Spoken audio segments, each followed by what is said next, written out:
Договор бронирования в жилищном строительстве. Каждую среду коллегия адвокатов города Шымкент проводит День открытых дверей, где граждане обращаются с различными вопросами и своими проблемами, где адвокаты нашего города оказывают бесплатную юридическую помощь в виде устных консультаций.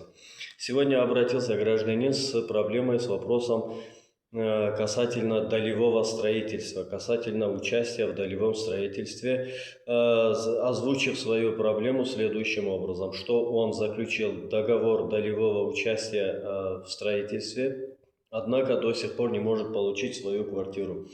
Изучив его документы, с изумлением, вернее с интересом обнаружил, что у него не договор долевого участия, а договор бронирования.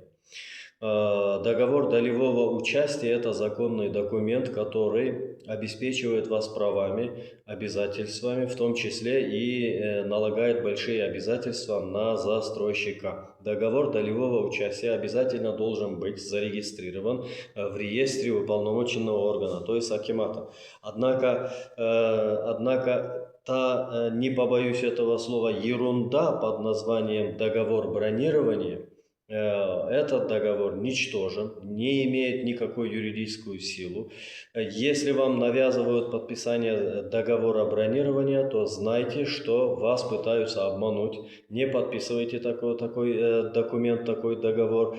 Если подпишете, а тем более, не дай бог, уплатите по нему деньги, вы потеряете и деньги, возможно, даже и здоровье. У вас не должно быть жилищных проблем. С вами был адвокат Муса Амададов.